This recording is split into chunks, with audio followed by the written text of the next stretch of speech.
And hello, movie lovers, and welcome to our Penguin Episode 1 review. Hope that you guys enjoy this. Is this Colin Farrell's best DC villain yet?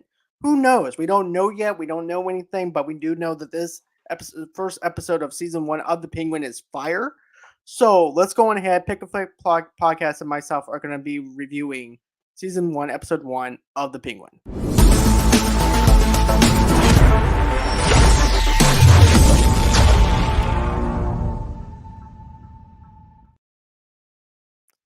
And hey, man, welcome to the show. And I see you got Thank you your for having happy me back Batman on. Day, by the way.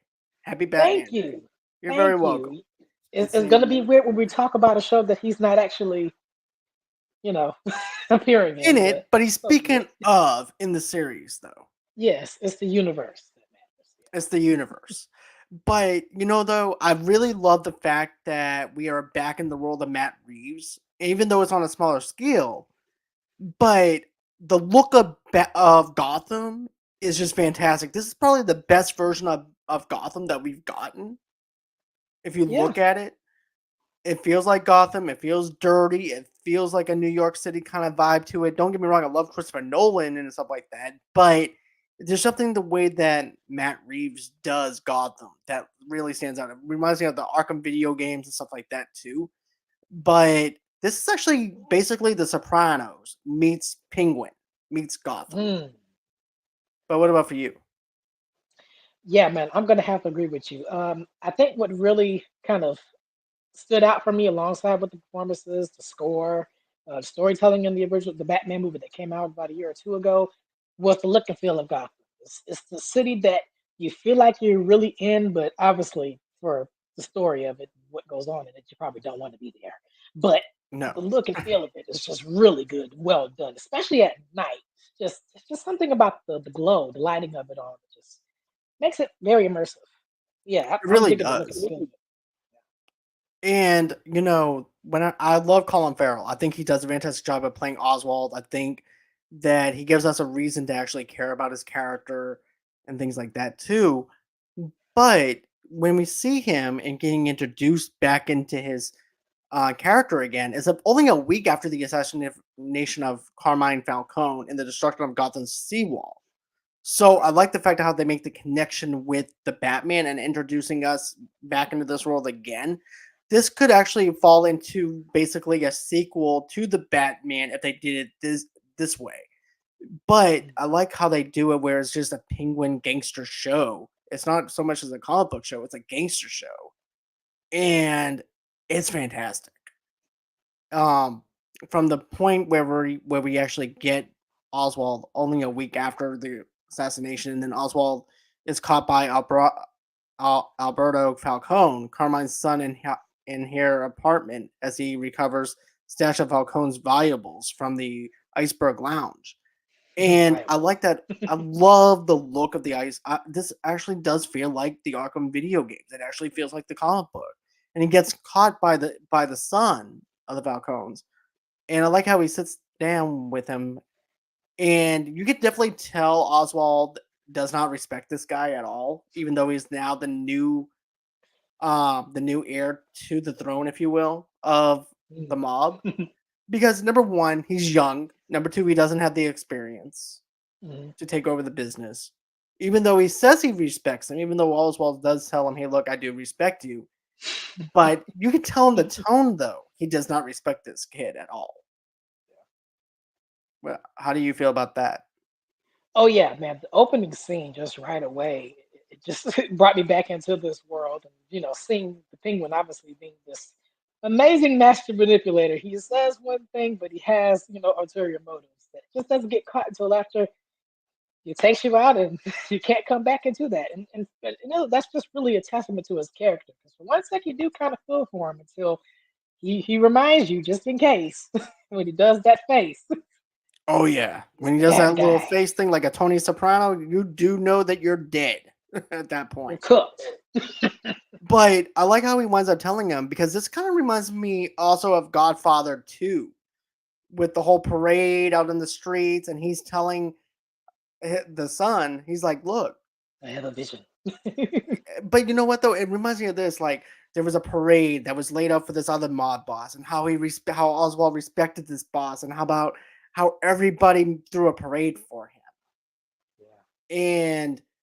And I like how I like how Falcone's son is calling him out on his own shit. He's like, "Wait, this is not about me. This is about you and how you're Yes. being represented as to being a mob boss. This is And the not pig was about like, me. This is about no, you." no, no, it's not. No, let's go back to you. Right? I like how he like tries to be passive aggressive with it. He goes and he's like, "No, no, this is not No, about no. me. This is about you. This is about how I see you, not the way that you're seeing me." Then And Falcone's son just goes straight to the insults. Oh man, you're just a bitch, man. You suck. but I like how he does that, and then then he winds up shooting Falcone's Alberto. He winds up shooting Alberto. And at first he kind of laughs about it. He goes, "Mm, fuck." Yes, Because I he love cutoffs realizes, when it's done right. So that was funny. right? Because at that moment, he's not thinking logically. He's thinking of anger Yeah. and stuff like that too.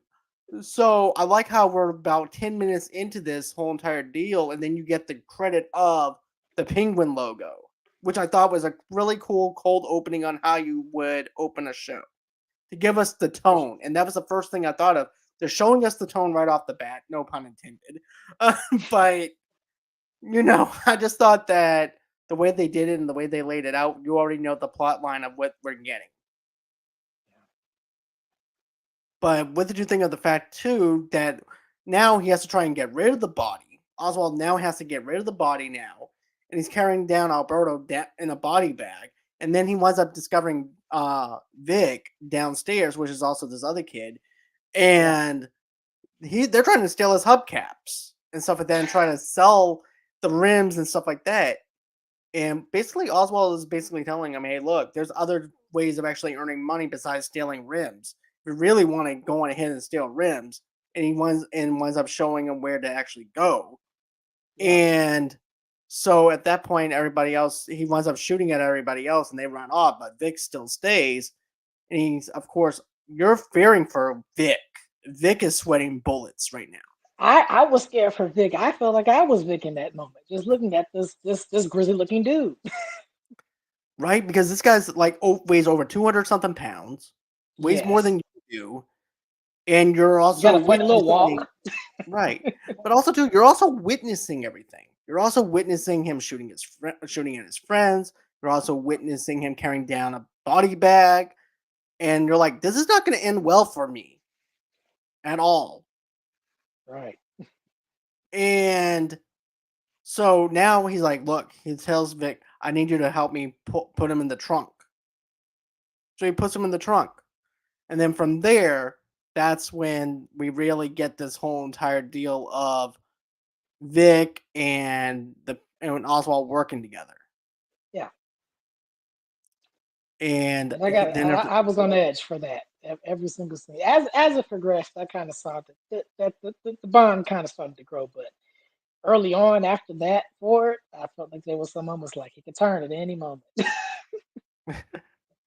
and then you have he recruits Victor Aguilar to assist him.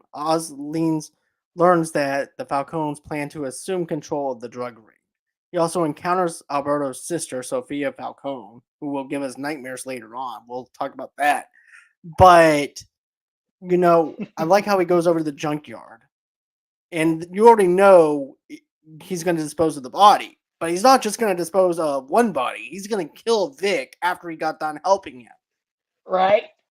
And I mean it. I was actually on the edge of my seat. I'm like, this is not good for Vic. Don't do this.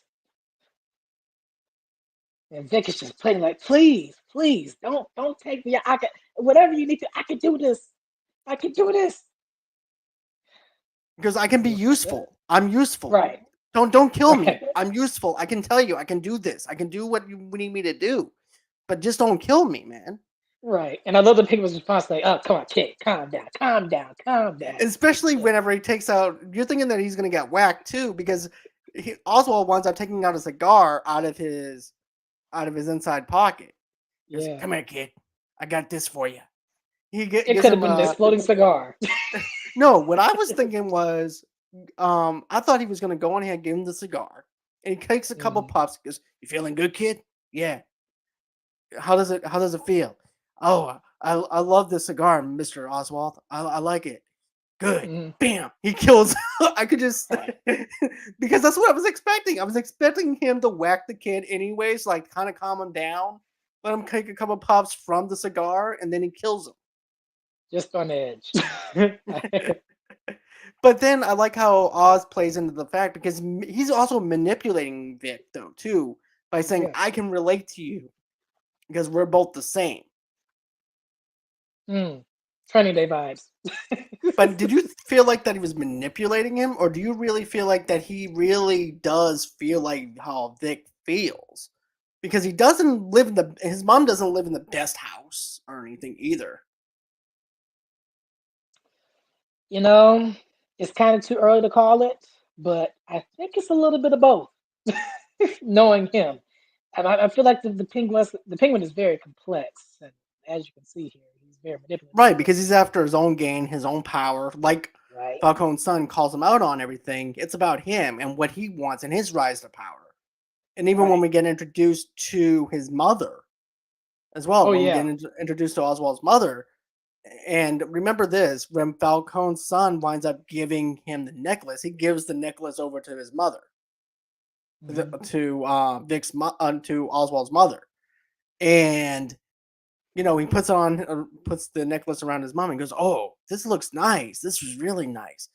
Goes, and then also like how he leaves Vic at the door, and he also winds up saying, "We got to get out of here. We're gonna go and take a trip." Oh. And you see all the money that he has. But I also want to mention this too, though, that I thought was really interesting about Cohen's son whenever he tells him, "Look, you've been scheming for my family for years. Mm. And you've also been taking a little bit off the top. My father turned the other way because it wasn't that much money that you took and schemed off the top for him to actually say anything. But I'm going to be the one who winds up saying, you need to stop that shit." Let him But know. but then we wind up seeing that money bag. I'm thinking to myself, you're scheming more than half off the top if you have that much money, especially when you're dealing Yeah, with drugs and stuff. I'm thinking to myself, you're more than taking half off the top. Even if you're having to give points over to the mob, you're still taking home a pretty good chunk of what you're scheming. he's not just taking from the top; he is the top. Right. So that's what I got out of that. And then, his mom winds up stopping Oswald. She's like, look, you're not running from them. You're not Right, going to go into hiding. You're stronger than that. just You strong take boy. right. It's like Strong. take what you need and want from them. But let's talk about Sophia because we also go into Sophia first before we get into Let me check and um look around and make sure she's not around in my peripheral. Okay, we're good. hey babe. But yeah, when we get into Sophia, she's a nightmare. Like I don't want to mess with this woman. Not on Elm Street, but period. Just a nightmare. But what would your take on Sophia when you first seen her? Man, just the way that she slunk into the room and the way that Oz, the penguin, to me looks around like, oh, hey, yeah, I remember her. She immediately starts interrogating him like, do you know what happened to my brother? You haven't? No, no, no, what happened? And the way she just cheats on him, the penguin Right. just keeps, no, I don't know. He disappears for a while. He'll turn back up. He'll turn back Why up. don't we go for dinner? We go for dinner. And then I just entranced by her character. Like you said, she is a nightmare, but she's very interesting to look into because she just keeps at it. Her ambition and seeing that she's rehabilitated from Arkham, that doesn't bode well. No, it That's it doesn't. all But for also too, she does a good job of interrogating him to the point where he almost breaks and almost right. rats his own self out. He goes, "I'm telling you, That he's restaurant gonna scene, turn back down." especially. He reminds me of like a used car salesman. "I'm telling you, he's gonna come back. He'll He's be gonna all come right." back. She's like, okay, Oz, and then he whispers in him, I know that you're capable of a lot more than people think that you are. I was like, oh. But at the same time, he's like, I can't let her know that I'm scared either. Right, so he So just he's looks, like, I don't turn know what you're around, talking and about, lady. I don't. So I don't. he goes over to Blackgate, and of course, he also took Falcone's son's, brother, the ring that he took from the other family member. Remember that Right, with it with Falcone, true. with Maroni. I mean, and what I liked about this was, okay, so he takes the ring that supposedly the father ended up giving over to his son. I mean, Hmm. not giving over to his son. My bad. I'm making my own stuff up. But Mm, okay, so basically, what winds up happening is this. Okay, so he takes the ring and he goes over to Blackgate and he gives it back over to Salvatore. He goes, "Where did you get this at? They made me get in front of you for years. I'm telling you." And the men, you've been like a laughing stock to them. They took this as a souvenir, and I'm giving you this back to you. And he's trying to use that as leverage as a way to show loyalty, I believe, to yeah, Salvatore, so he can get out of the Falcone business because he knows it's dangerous for to be in there. yeah, So that's what I'm thinking. He's using it as a way to show loyalty and saying, "Hey, look, I was the one who killed Falcone's son. I was the one who killed him." right. And so you had that happen. Then after that, you have once again you have Sophia that comes in here and the henchman, and he's scared out of his mind because he's also, I don't understand his logic of looking at Sophia on the side of the road, and he's in a purple car that's that A can nice, and wait a minute, it's not purple, it's plum. it's plumb. My bad. I'm sorry. I don't want to get whacked by the penguin, but Just again. he sticks out like a sore thumb. So if you're not trying to get noticed and stuff, why are you gonna try and look at this woman from a Yeah, that was a distance in doctor that dead car? decision right there. And she's looking dead at him like, I know this motherfucker. Get him. Right Yes. at him. He's like, "Oh fuck!" So he goes on ahead, and he's on the run from the henchmen. The henchmen are chasing Right. him, and then you find them in this alleyway, Hmm. and you know he decides. So what he does is he acts like he's going to go in the alley because the 18 wheeler is actually blocking his way to go. So what winds up happening is the henchman winds up going into the alley where the market is and all that stuff, and he winds up coming out of the trunk of the truck. I'm good I can still fit in here. I can fit in here. Look, you can fit two bodies in here. Right. But it just shows his weakness to the point of shows how much fear that Sophia has over people too. Right. Especially him. But let's also talk about the fact too that he's also calling Victor to try and help him out. But Victor is also away because he told him to go ahead and chop up the body, get rid of it, of the body. Right. And so, anyways, what winds up happening is this: she winds up interrogating him again, interrogating Oswald again. Takes a Ooh, wire painful. cutter, yeah, and strips him down to Oh, his buttocks. right. Ugh. But Just what did you think ugh. of the torture scene? Just ugh. But it just further shows you how insane she is. She definitely looks dead in his eyes. Just look at me and tell me that it's just intrusive thoughts, that I'm crazy, that I'm really crazy. And I'm like, yes, you are. I You mean, are you're right in this context, but yes, you're crazy the way you're going about it. right. But also another thing though too is like she's on the verge of vengeance is because of the fact too her brother hasn't turned up. She knows that Yep, Oswald knows something. So if I lost my brother, if I didn't know where the fuck he was at, especially whenever she tells him that he comes and sees her every single day, especially on the weekends, and he's not that's coming home. Yeah, I would be wondering too, especially when Oswald was like the last person to probably see him. Hmm. So yeah, I would actually act maybe the same way that Sophia is acting. I'm wondering where he's at. With the wires and everything. No, not that far.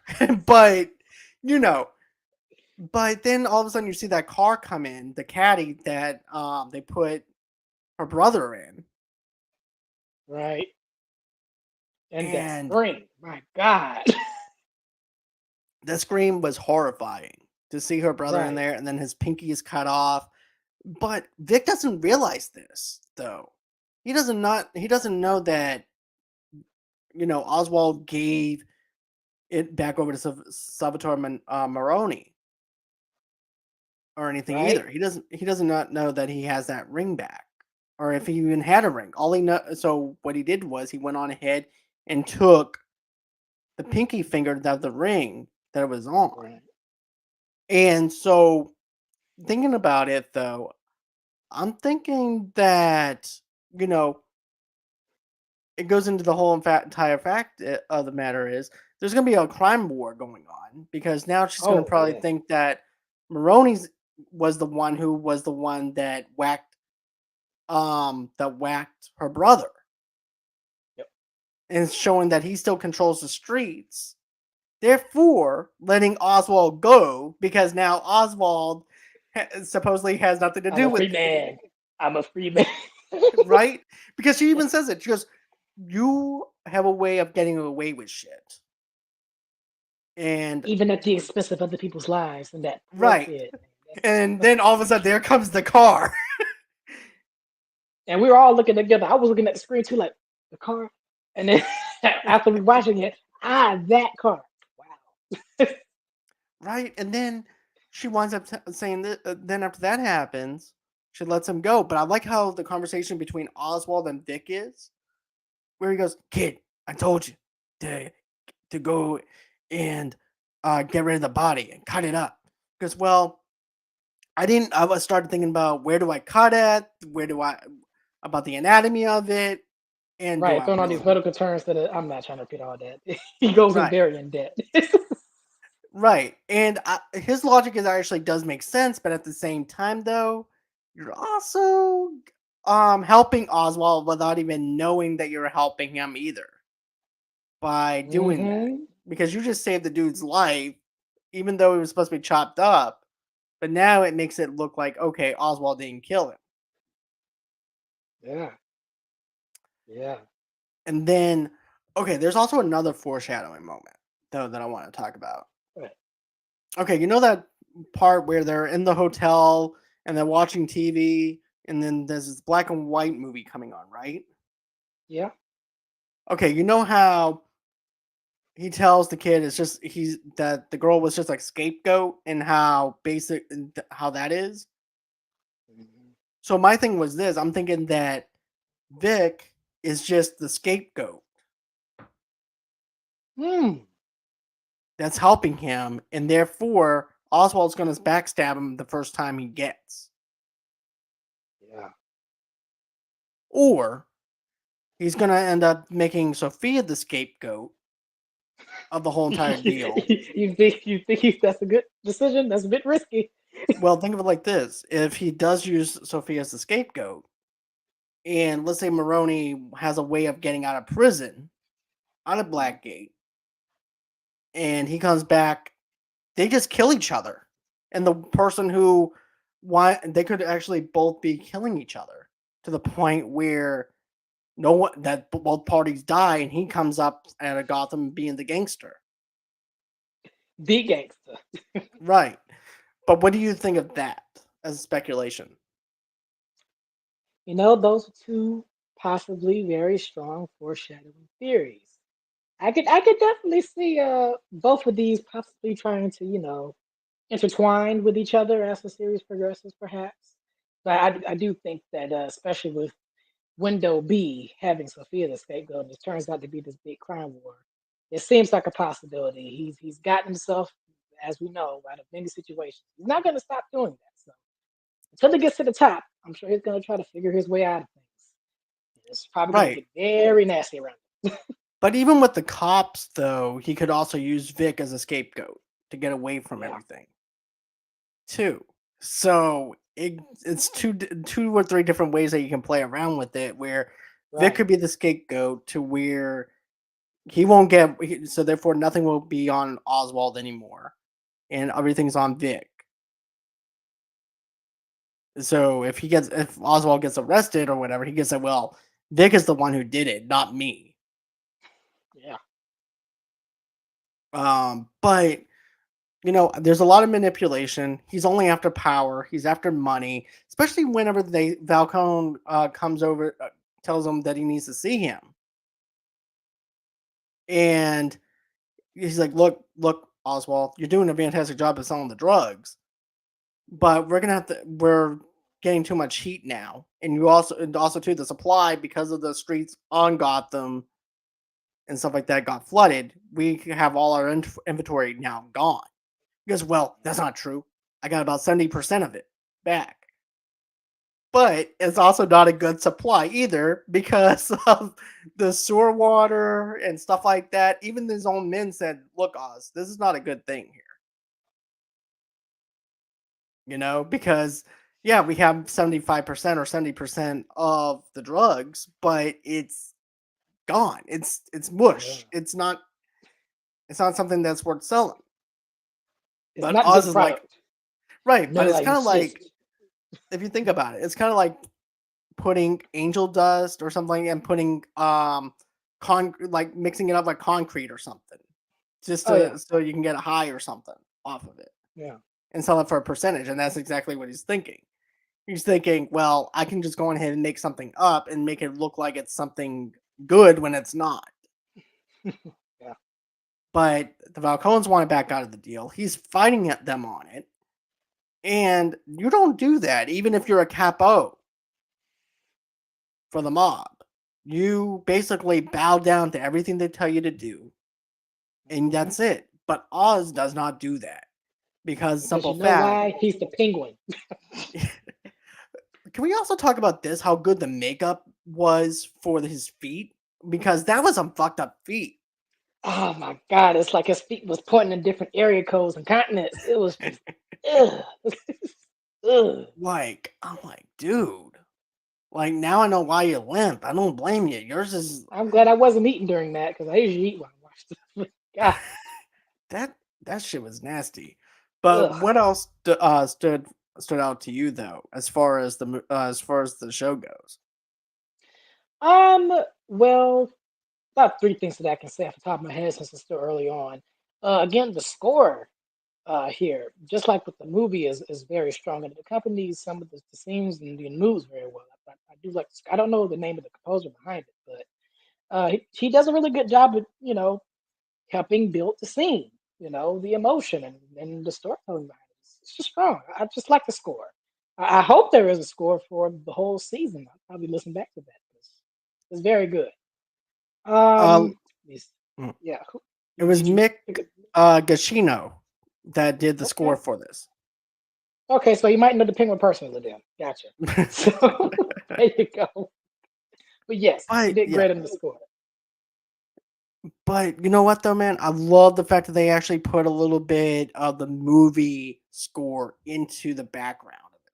Yeah, It was perfect. But but I also like how Michael Giacchino created the soundtrack for the spin-off show, but he also had included from Muppets Mayhem and Zootopia as well. that's a very diverse. How do you go from that to it's like night and day? Right? But he also did the son of Batman, but he's also the son of the Batmans too. Oh, So yeah, I definitely love Michael Giacchino. I think he does a fantastic job of this playing the score and doing it that way. Um, but I also like how Oswald also talks about his past life to hmm Vic, because number one, he brings Vic over to his mother's house, which he never does that to anybody, yeah. As you can tell by her reaction. right? And his mother is just as cryptid as Oswald is. We mentioned that a little bit. But Right. then he talks about his past life, about his friends, and about how they used to get slushes Yeah. too. Where he's like, "Have you ever mixed flavors with slush puppies before?" No, you're missing out, kid. No. And Vic is still scared because this conversation could shift at any moment. Says, no. You could actually kill him while he has like a slushy in his hand. It's like, so you That like that actually flush, would have been hilarious in the dark comedy kind of way. Have you right? ever had such a mix before? Nope. Have you ever had slush puppies before? I'm glad I finished that kid when I did. I'll take a slushy. That'll teach him. Or better yet, even Vic goes on ahead and buys him a slushy too. So it'd be like, Right. thank you for the slush, kid. Boom. So you like that flush? You like that Cut the credits. But then you also have the 9 to 5 song in this as well. Too, whenever they crank up the car, the old car that Vic has Yeah. too. So they have some actual music in it for a couple of seconds. Right. The penguin cut that off after like 2 seconds. Like, nobody want to hear that. Right. Driving But all in silence. all, I mean, I think the show's really good for the start of it. Yeah. But is there anything more you want to say as far as how the show is or anything? Well, as I've said a couple times, it's early to call it, but man, I'm really immersed with this show. I'm very interested to see how far this goes. And the penguin is such an interesting character itself. So, you know, I'm hooked when he's in it. Now that some of these new characters are also interesting, especially Sophia, as you mentioned, who is just a nightmare that you don't want to interact with. You just No, don't. I wouldn't even want to put her on like a speed dating challenge if you ask me. I mean, I No, because if she turns around immediately, if I recognize her, I'm walking out of that studio and I'm going to cry in the car. Like Sophie said Friday, he's going to cry in the I'm car. changing my address. I'm changing my name. I'm going to Mexico. Or if you try to go get a job and you're going into your interview and she's the person that's That's interviewing you. interviewing you. I'm like, I'm good. I can see. No, but I can like, see what is myself. your what is your real purpose of being here? We know money is one thing, but why do you really think we should take you in it? I don't want to do this no more. You know what? I remember I had an interview at Papa John's across the street. So I'm gonna Right. go over there. I just forgot. It was the same schedule and everything, Sophia. Look, I'm gonna go my way, you go your way, and we're good. Don't worry about And look, knowing her, she's probably like, oh, don't worry, I'm going to be there doing job interviews there too. it. I'm the owner of all the Papa John's franchises. In fact, I run this entire block, but you wouldn't know that. Right. Until now. But still, all in all, the Penguin is hands down probably the best opener for this season, for this episode. I really enjoyed this episode for what it is. It was perfect. The tone was perfect. Colin Farrell does a fantastic job of playing Oswald Cobblepot. Hands down, one of the most gruesome villains that we have for the Batman. And getting to see more of him, I can't wait to see what else we have. So, For sure, man. all right. Well, that's going to be it as far as this review goes for the first episode coming out of the gate. But go on ahead, smash that like button, smash the subscribe button. Go on ahead and visit Pick the Flick podcast, wherever you guys get your podcast from. And also, too, go on ahead and give me a 10-star rating over there. Give him a 10-star rating as well, wherever Give you us a guys get your thousand. podcast. Yep, Apple Podcast, Spotify, all those. As a matter of fact, Spotify has this thing now, guys, where you can actually comment on our audio podcast episodes. So if you want Oh, to leave us a comment or anything and want to interact with us, that's the perfect way of doing that. And we'll respond back to you. As long as you're not mean to us or anything. But and in that case, we're just gonna be like Sophia. You think I'm right, crazy? Think I'm really right. crazy? Well, kid, we're out of here. So all right. Everyone, have a great and safe night, and we'll catch you guys on the next one. We do appreciate you so much. Thank you again, man, for joining me for this review. And always until Yeah. next time, guys. Bye bye.